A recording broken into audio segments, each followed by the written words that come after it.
Do you know the common misconception that brand new hand letterers have when it comes to hand lettering, calligraphy, and typography?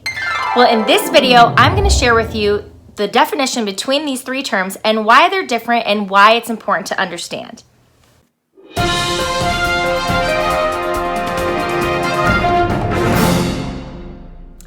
Hey, what's up, explorers? Eva Taylor here with the Land of Lettering, your tour guide as we journey through all the possibilities with hand lettering and modern calligraphy.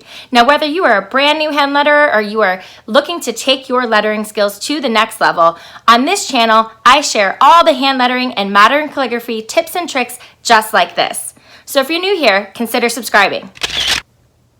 So hey, in this video, I want to break down the three terms, hand lettering, calligraphy, and typography. What's the difference? Why is it important? And be sure to watch all the way through to the end because I'm going to show all three of these terms in action, plus a bonus term.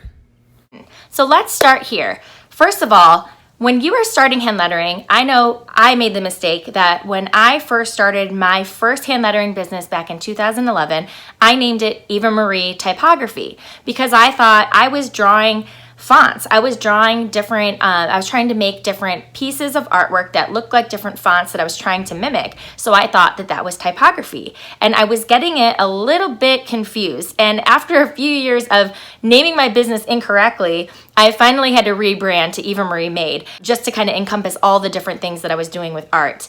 Now, what I want to break down with you though is that there are very distinct differences between these three terms. And even though they kind of sound alike, I like to compare it to this little grammar lesson I'm about to give you.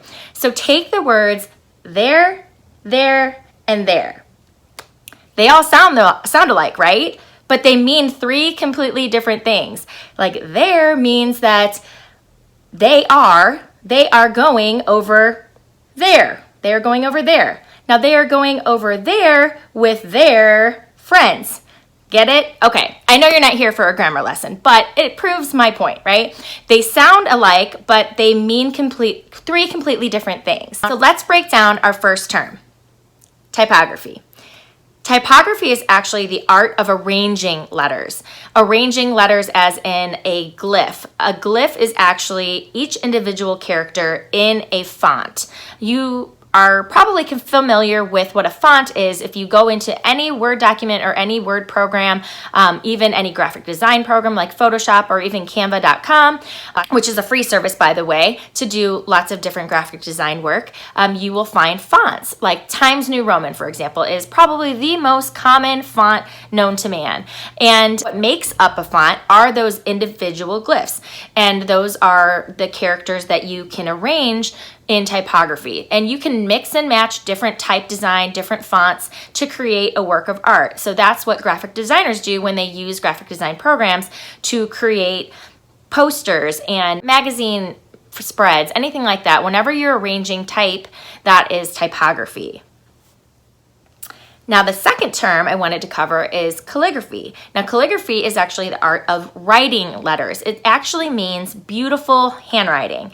And so what calligraphy is made of is different strokes. You have different, you have upstrokes and downstrokes. You have ovals and different terms, which we'll cover in a different lesson.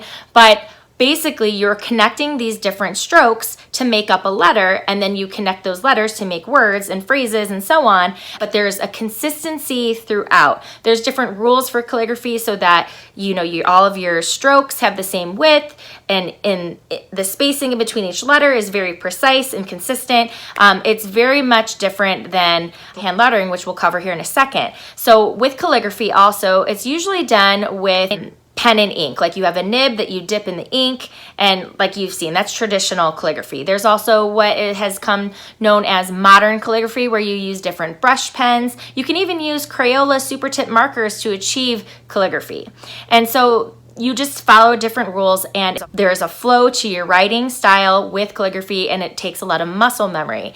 Now we are going to go into the third term, which is hand lettering. Hand lettering is super fun because it is actually the art of drawing letters. It's not just writing and following all these rules, it is actually drawing. And with art and drawing, it's really subjective. So there really are no rules. However, When it comes to knowing about the 3 terms, it's really good to understand the rules of calligraphy and also the rules of typography, because once you know all those rules and you incorporate that into your hand lettering, you can really create a cohesive design with your hand lettering style, and you'll see your hand lettering evolve so that it is more pleasing to the eye and you're not just kind of throwing up different styles of lettering and seeing what sticks.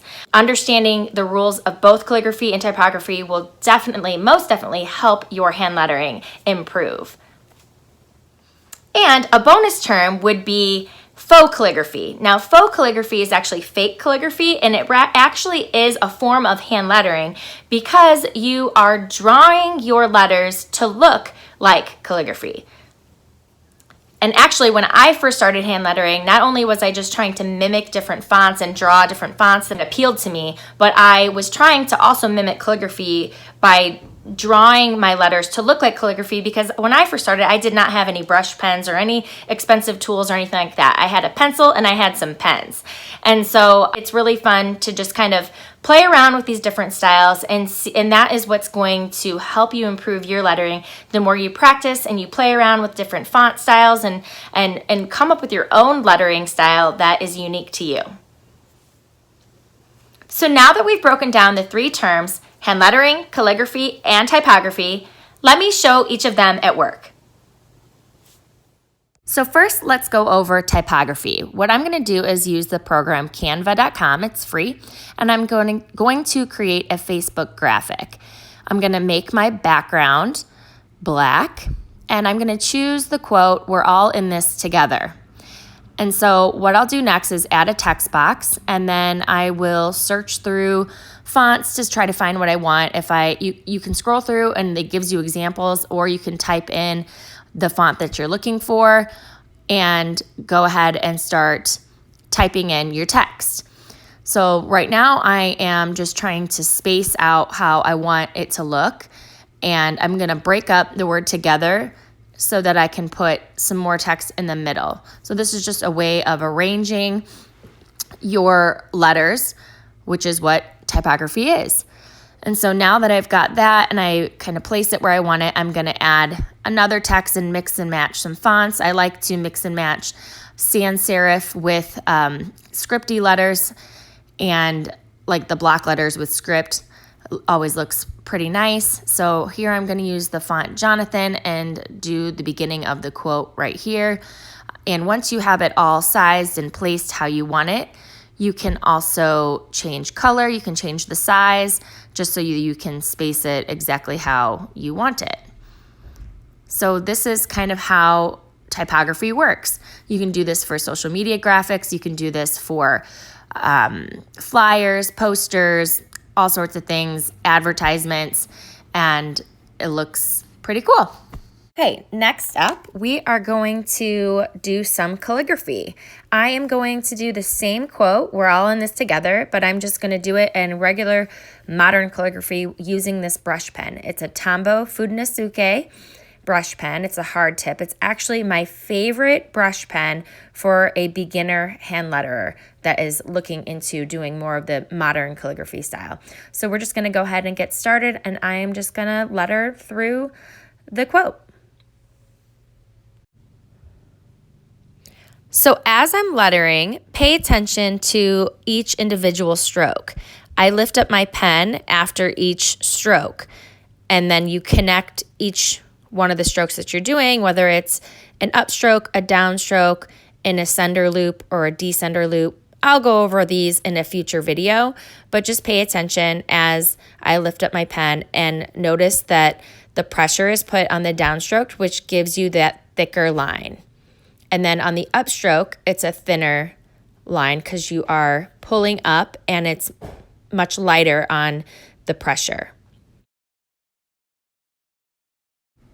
Now let's move on to hand lettering. What we're going to do now is draw the letters. So that quote that we've been doing and the one that I designed in canva.com, I'm going to now show you how I draw it freehand. And all I'm using is a pencil, just any old pencil. This pencil I actually bought on Amazon for my daughter's astronomy themed birthday party last year. So you can use any pencil really, because you're just gonna go back in and erase all of your pencil marks after you go over your design in ink. So right now I'm just sketching through. I like to do grid lines so that I can kind of do my spacing. If I was doing this professionally, I would probably even use a ruler to make sure it was perfect, because I noticed in the end that the space between the G and the E at the top could have been a little bit wider to match all of the spacing in the other letters. But that's okay. This is just for demonstration purposes anyways. I just wanted to show you how I draw my letters to make it look like another font. These are some of my favorite black pens to use with my hand lettering art. And Sharpie pens are great. The felt tip Sharpie pen is great. I really love the Staedtler pens. They come in all sorts of colors. I didn't really use it in this project, but I absolutely love the Pigma Micron pens, and the Pigma brush pen I use to color in the letters. The Micron pens are great because they come in different sizes, so you can have an even finer tip for detailing. I like to use the finer tip to go around my letters and make sure that the lines are perfectly straight. And then once I have inked my whole entire piece, I then go through and I just erase all my pencil markings and I am done. All right, explorers, it's time for the question of the day. Tell me in the comments below, start a chat in the Land of Lettering community in the comments of this video, and let me know, was this a misconception that you had when you first started hand lettering? Was this mind-blowing to you today? Let me know in the comments below. I hope you had tons of fun exploring with me today through the Land of Lettering about hand lettering, calligraphy, and typography. I hope that you learned something from this lesson and the examples that I shared. And don't forget to hit that subscribe button, turn on notifications so that you don't miss out on the future adventures that we're going to take through the Land of Lettering. Thanks so much for watching. See you next time. Like that are down the terms. Let me show each of them at work. Oh my gosh. Blah, blah, blah, at work. Show you how. Oh my goodness.